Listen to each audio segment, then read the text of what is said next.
AP deputy CM Pawan Kalyan సోదరుడు నాగబాబుకు కేబినెట్లో చోటు దక్కింది. ఆయన్ను మంత్రివర్గంలో తీసుకోవాలని ప్రభుత్వం నిర్ణయించినట్టుగా చంద్రబాబు ప్రకటించారు. పవన్ కళ్యాణ్ విజ్ఞప్తి మేరకు నాగబాబుకు మంత్రి పదవి ఖరారు చేస్తారు. అయితే మంత్రివర్గంలోకి తీసుకున్న తర్వాత ఎమ్మెల్సీని చేస్తారా లేక ఎమ్మెల్సీకి ఎన్నికైన తర్వాతే కేబినెట్లోకి తీసుకుంటారా అనేది తెలియాల్సి ఉంది. పూర్తి వివరాలు ఇచ్చేందుకు మా కరెస్పాండెంట్ శ్రీనివాస్ చేస్తున్నారు. Good morning Srinivas. కూటమి ప్రయత్నాల్లో భాగంగా అప్పట్లో ఒకటి ఎమ్మెల్యే స్థానం పక్కన తప్పుకున్నారు, తర్వాత ఎంపీగా పోటీ చేస్తారనుకున్నారు. సో అది లేదు, టీటీడీ చైర్మన్గా వస్తుంది అనుకున్నారు. చాలా రకాల వార్తలు షికారులు చేస్తాయి. సో ఫైనల్గా మంత్రివర్గంలో చోటు దక్కడంతో చాలా హ్యాపీగా ఉన్నట్టున్నారు అందరూ కూడా. సో ఏది చెక్కే అవకాశం ఉందనుకోవచ్చు? ఎప్పుడు అధికారికంగా ఆల్రెడీ ప్రకటించిన ఎమ్మెల్సీగా అయిన తర్వాత అనుకోవచ్చా, ముందుగానే ఇస్తారనుకోవచ్చా? Good morning Satish. ఏదైతే ఆంధ్రప్రదేశ్ రాష్ట్రంలో రాజకీయ సమీకరణలు అన్ని ఒకసారిగా ఆసక్తికరంగా మారాయని చెప్పుకోవచ్చు.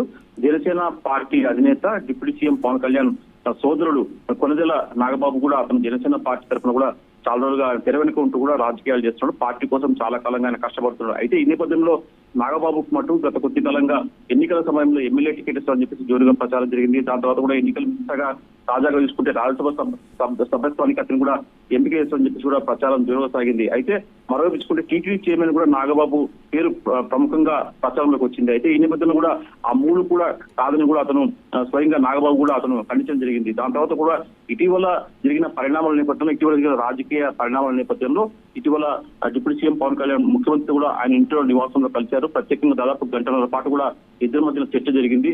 అయితే రాజ్యసభ సభ్య స్థానాలు ఎవరికి ఇవ్వాలా, అలాగే మిగతా అంశాలపై కూడా వాళ్ళు సుదీర్ఘంగా చర్చించారు.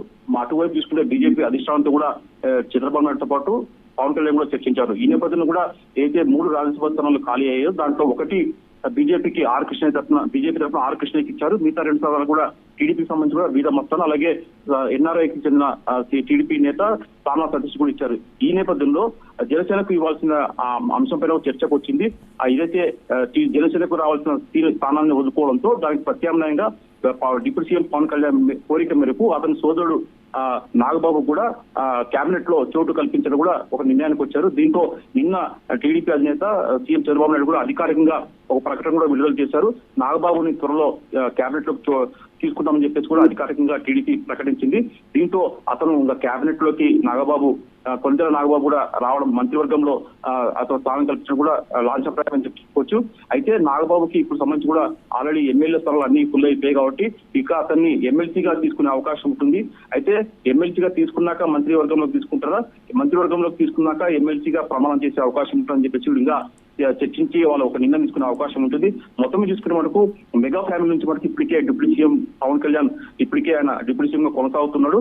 మరోవైపు చూసుకుని ఇప్పుడు తాజాగా ఆయన సోదరుడు అంటే చిరంజీవికి సోదరుడు నాగబాబు కూడా ఈ రోజు కేబినెట్ లోకి త్వరలో కూడా అతను కూడా బెర్త్ కన్ఫర్మ్ అని చెప్పుకోవచ్చు. త్వరలో ఆయన కూడా మంత్రివర్గంలోకి వచ్చి మంత్రిగా కేబినెట్ లోకి ప్రమాణ స్వీకారం చేసే అవకాశం ఉంటుంది. సరే, మొత్తం కూడా చూసుకుంటే ఒకసారిగా మటుకు రాజకీయ పరిణామాలు ఇప్పటికీ అంటే వాస్తవంగా కేబినెట్ లో 25 మంత్రుల స్థానంలో మటుకు ఇప్పటికీ 24 మంది ఉన్నారు. ఒక మంత్రి పదవి ఖాళీగా ఉంది. ఆ మంత్రి స్థానాన్ని ఎవరికి ఇస్తారని చెప్పి కొద్ది కాలంగా ఊహాగానాలు ఉన్నాయి. ఈ నేపథ్యంలో కూడా ఆ ఊహాగానకు తెరదించుతూ కూడా టీడీపీ అధినేత చంద్రబాబు నాయుడు అది జనసేనకు బెర్త్ ఖరారు చేస్తూ కూడా ఆయన నిర్ణయిస్తున్నారు. త్వరలో పవన్ కళ్యాణ్ సోదరుడు కూడా నాగబాబు కూడా కేబినెట్ మంత్రిగా కూడా అతను ప్రమాణం చేసే అవకాశాలు ఉన్నాయి. సతీష్.